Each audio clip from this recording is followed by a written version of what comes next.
It's now my deep pleasure and honor to introduce the President of the European Commission, Ursula von der Leyen.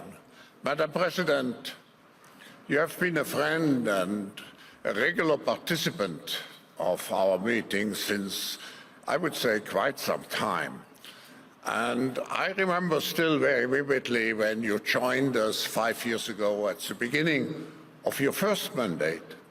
And nobody knew at that time what great challenges you would have to face. A pandemic, a war. But nevertheless, you were able to give Europe, in addition to managing those crises well, to give Europe new visions, a vision of a digital Europe, the Green Deal, to mention only a few. And now you are standing at the beginning of your second mandate. And again, Europe is faced with tremendous challenges. I would say the next 5 years will be crucial. Either we come out as a very reinforced Europe, which is still the second largest global economy. And if I look at population, I think we are number 3. I'm sure that under your leadership, Europe will be not marginalized. What could happen? But Europe will be strengthened during your second mandate.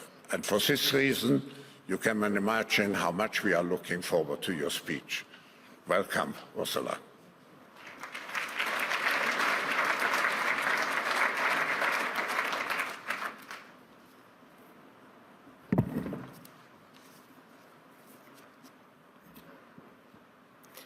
Lieber Klaus Schwab, liebe Karin Keller-Sutter, Your Majesties, Presidents, Prime Ministers, Excellencies, ladies and gentlemen.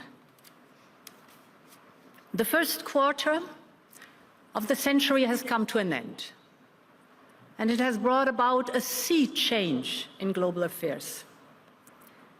This century started with great expectations. 25 years ago, the era of hyperglobalization was nearing its peak. As supply chains went global, hundreds of millions of people were being lifted out of poverty, especially in India and China. In America, the dot-com boom was at its height, symbolizing the optimism of a connected global world, in which technology was seen as an unambiguous force for prosperity and peace. With Russia making the G7, G8, democracy was ascendant across the world. You might recall that some even said it was the end of history. In our European Union, our single currency, the euro, was about to bring our people and economies much closer together. The global economy reaped the dividends. And here in Davos, world leaders discussed how global cooperation and technology could help the fight against poverty and disease. It was the promise of a more integrated and cooperative world. 25 years on, has this promise been fulfilled? Well, the world today is still nearly as connected as ever, but it has also started fracturing along new lines. On the one hand, since the year 2000, the volume of global trade has doubled, although trade within regional blocs is now expanding faster than trade between them. It is common that a chip is designed in the United States, built in Taiwan with European machines, packaged in Southeast Asia, and assembled in China. On the other hand, last year alone, global trade barriers have tripled in value. International trade institutions have often struggled to address the challenges posed by the rise of non-market economies that compete at a different set of rules. Innovation continues to flourish with advances in AI, quantum computing, and clean energy, poised to change our way of life and work. But technology controls have also quadrupled in recent decades. Our supply chain dependencies are at times weaponized, as shown by Russia's energy blackmail, or exposed as brittle when global shocks, such as the pandemic, emerge without warning.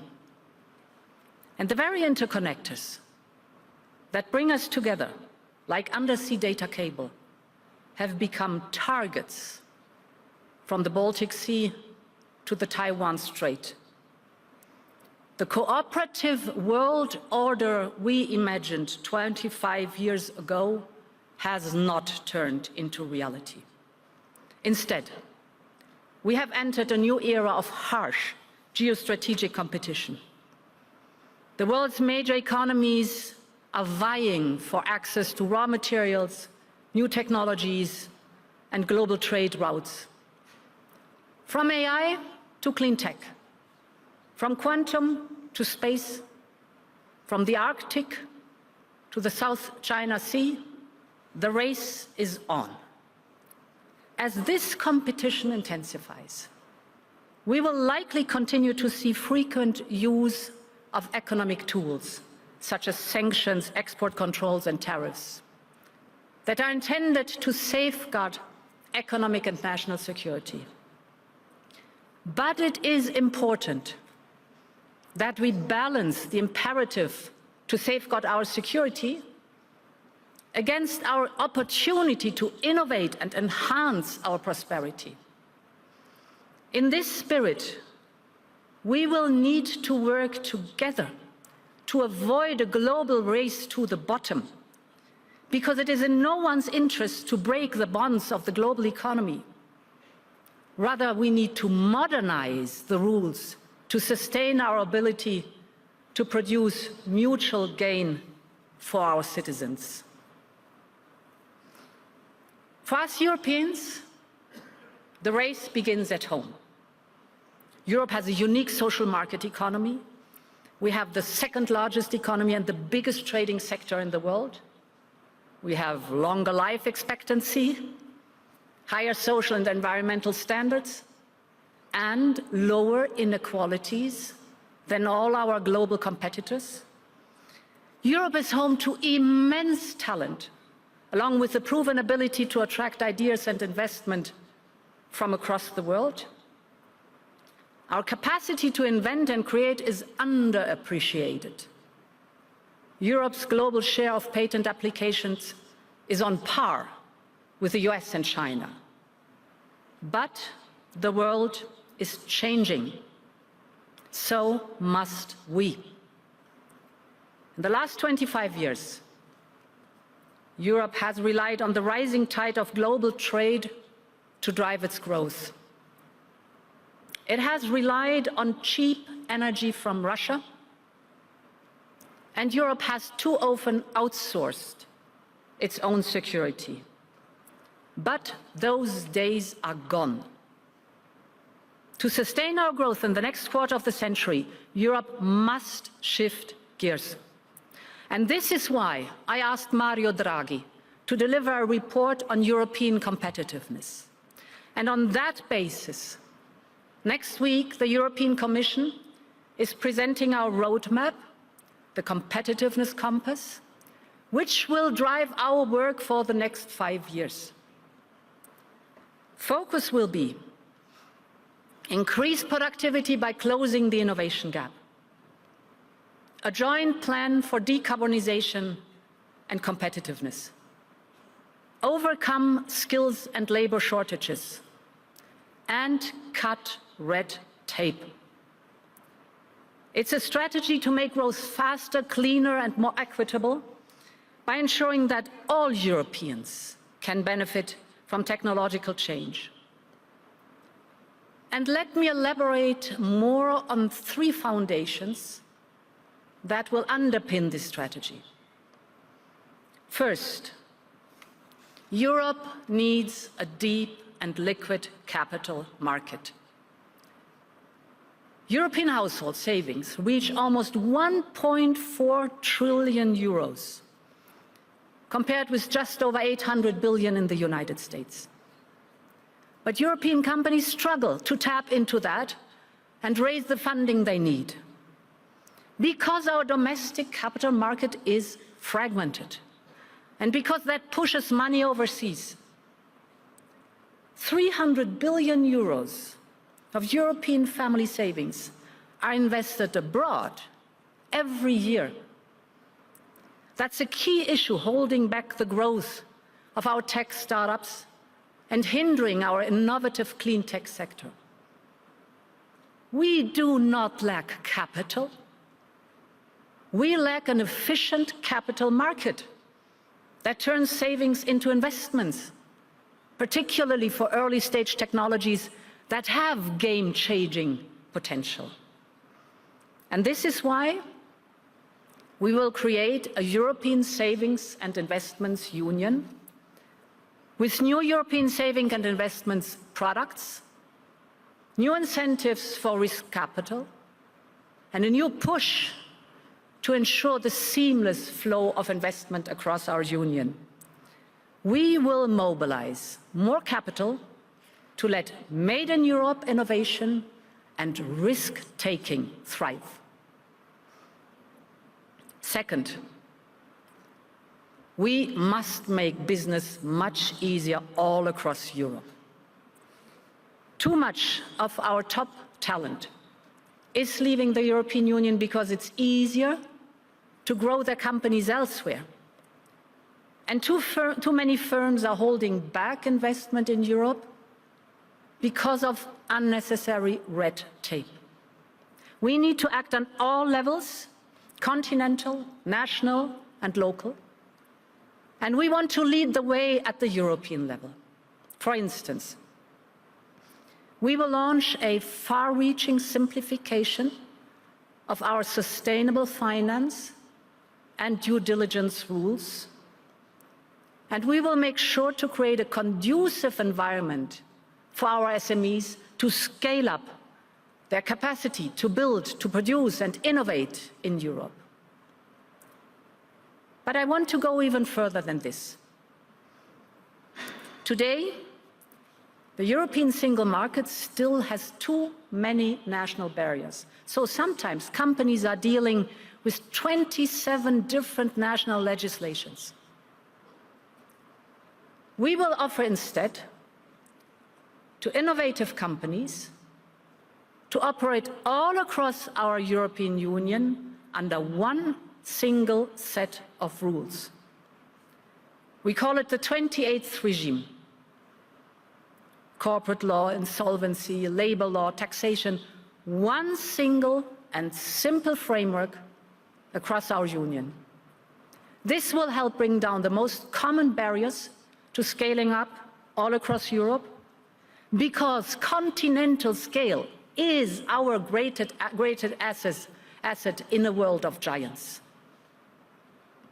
The third foundation is energy. Before the start of Putin's war, Europe got 45% of its gas supplies and 50% of its coal imports from Russia. Russia was also one of our largest oil suppliers. This energy appeared cheap, but it exposed us to blackmail. So when Putin's tanks rolled into Ukraine, Putin cut us off his gas supplies, and in return, we substantially reduced our dependency on Russian fossil fuels in record time. Our gas imports from Russia went down by roughly 75%. And now we import from Russia only 3% of our oil and no coal at all anymore. But freedom came at a price. Households and businesses saw sky-high energy costs. and bills for many are yet to come down. Now the competitiveness depends on getting back to low and stable energy prices. Clean energy is the midterm answer because it is cheap, it creates good jobs here in the European Union, and it strengthens our energy independence. Already today, Europe generates more electricity from wind and solar than from all fossil fuels combined. But we still have lots of work to do to feed through these benefits to companies and people.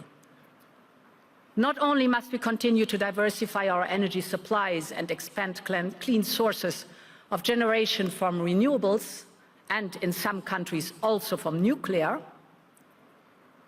we will have to invest in next-generation clean energy technologies, like fusion, enhanced geothermal, and solid-state batteries. We must also mobilize more private capital to modernize our electricity grids and storage infrastructure. We must remove the remaining barriers to our energy union, and we must better connect our clean and low-carbon energy systems. All of this will be part of a new plan that we will present in February. It is time to complete our energy union so that clean power can run freely across our continent and bring prices down for all Europeans. Ladies and gentlemen, this is our plan. And the next few years will be vital to stay in the race of clean and disruptive technologies. Europe has everything it needs to make it happen. We have a private sector with a long-standing tradition of innovation. We have top-class workforce. We have a huge single market of 450 million consumers and a unique social infrastructure to protect people from the great risks of life.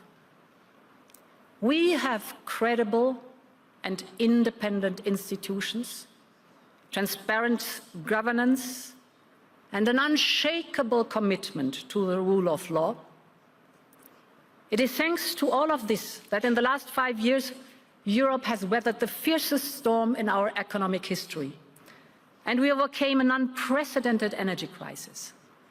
We did this together, and we can do it again. And we have the political will, because when Europe is united, it gets things done. Ladies and gentlemen, the coming years will be vital, well beyond Europe. All continents will have to speed up the transition towards net zero and deal with the growing burden of climate change. Its impact is impossible to ignore. Heat waves across Asia, floods from Brazil to Indonesia, from Africa to Europe, wildfires in Canada, Greece, and California, hurricanes in the US and the Caribbean. Climate change is still on top of the global agenda. From decarbonizing to nature-based solutions, from building a circular economy to developing nature credits, the Paris Agreement continues to be the best hope for all humanity. So Europe will stay the course and keep working with all nations that want to protect nature and stop global warming. Likewise, all continents will have to grasp the opportunities of AI and manage its risks. On challenges like these, we are not in a race against each other, but we are in a race against time. Even in a moment of harsh competition, we need to join forces. And Europe will seek cooperation, not only with our long-time like-minded friends, but with any country we share interests with. Our message to the world is simple. If there are mutual benefits in sight, we are ready to engage with you. If you want to upgrade your clean tech industries, if you want to upscale your digital infrastructure, Europe is open for business. And as great power competition intensifies, I see a growing appetite across the world to engage more closely with us. In the last 2 months, we concluded new partnerships with Switzerland, Mercosur, and Mexico. This means that 400 million Latin Americans will soon be engaged in a privileged partnership with 450 million Europeans. These deals were in the making for years, if not decades. So, why are they all happening today? It is not only because Europe is a large and attractive market, but because with Europe, what you see is what you get. We play by the rules. Our deals have no hidden strings attached. And while others are only interested in exporting and extracting, we want to see local industries flourish in our partner countries, because this is also in our interest. It is how we diversify our supply chains. And this is why Europe's offer is so attractive all across the world. From our neighbors in Africa who are working with us to develop local clean tech value chains and clean fuels, to the vast Asia-Pacific region. Hence, the first trip of my new Commission will be to India. Together with Prime Minister Modi, we want to upgrade the strategic partnership with the largest country and democracy in the world. I believe we should also strive for mutual benefits in our conversation with China. When China joined the WTO 25 years ago, the impact of rising Chinese exports were called the China shock. Today, some are talking about a second China shock because of state-sponsored overcapacity. Of course, we must respond to this. Defensive trade measures are being adopted across the world, including the Global South, as a response to Chinese market distortions. This is also why Europe has taken measures, for instance, on electric cars. At the same time, I have always stressed that we are ready to continue our discussions, and we will continue to de-risk our economy. Many believe, including in China, that it would be in China's long-term interest to manage more responsibly its economic imbalances. That's also our view. And I believe that we must engage constructively with China to find solutions in our mutual interest.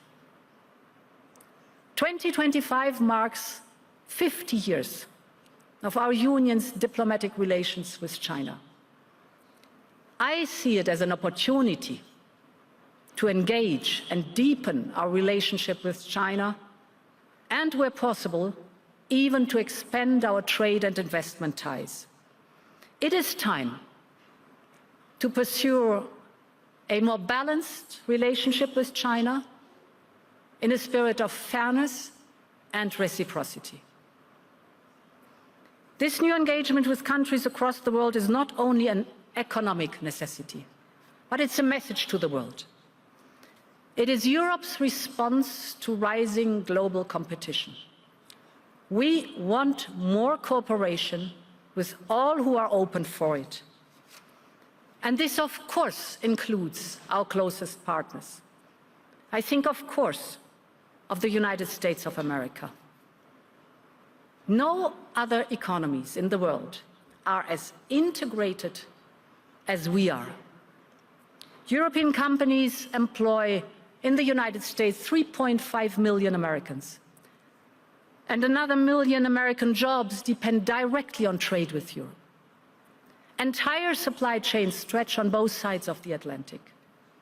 For instance, an American airplane is built with control systems and carbon fibers from Europe. And American medicines are made with chemicals and laboratory tools that come from our side of the Atlantic. At the same time, Europe imports twice as many digital services from the United States as we do from the entire Asia Pacific. Of all American assets abroad, 2/3 are in Europe. And the US provides over 50% of our LNG. The trade volume between us is 1.5 trillion euros, representing 30% of global trade. A lot is at stake for both sides. So, our first priority will be to engage early, discuss common interests, and be ready to negotiate. We will be pragmatic, but we will always stand by our principles. We will protect our interests and uphold our values, because that is the European way. The rules of engagement between global powers are changing. We should not take anything for granted. And while some in Europe may not like this new reality, we are ready to deal with it. Our values do not change. But to defend these values in a changing world, we must change the way we act. We must look for new opportunities wherever they arise. This is the moment to engage beyond blocks and taboos. And Europe is ready for change. Thank you very much, and long live Europe.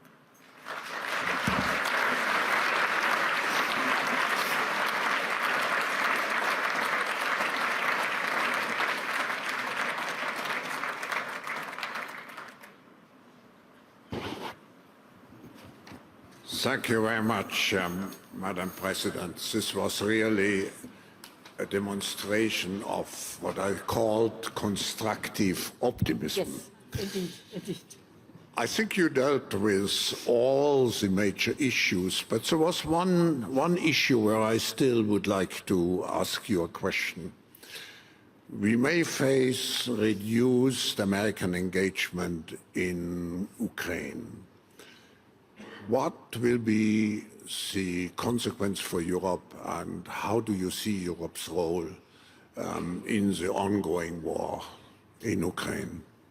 Yeah, thank you very much, Klaus. I think we should never forget where it all started.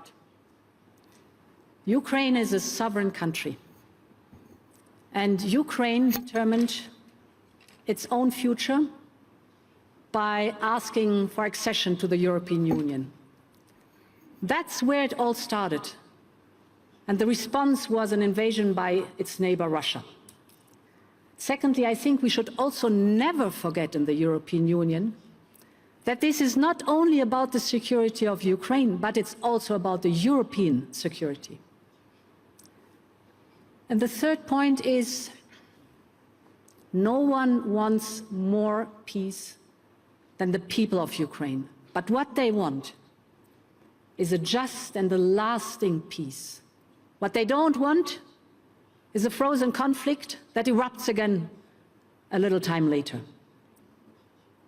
I have witnessed over the last 3 years how Ukraine is working hard for the accession to the European Union. It's amazing to see the speed in which they work on heavy, difficult reforms while fighting a war.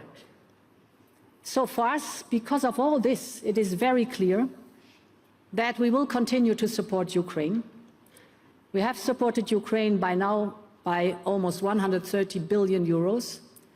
But we will continue to support Ukraine without any question.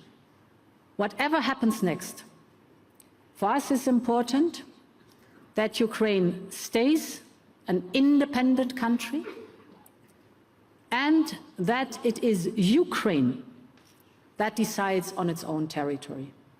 And therefore, Klaus, the sentence is still valid. We stand by Ukraine for as long as it takes. Thank you.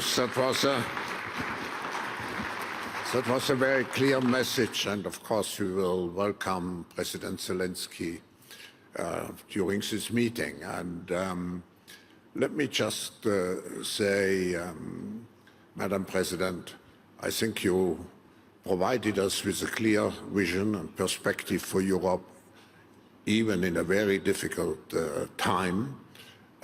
But we can look to the future of Europe with, I would repeat, with constructive and pragmatic optimism. Thank you for what you're doing, and we wish you, on behalf of all the audience, we wish you all the best for the mandate for the next 5 years to come.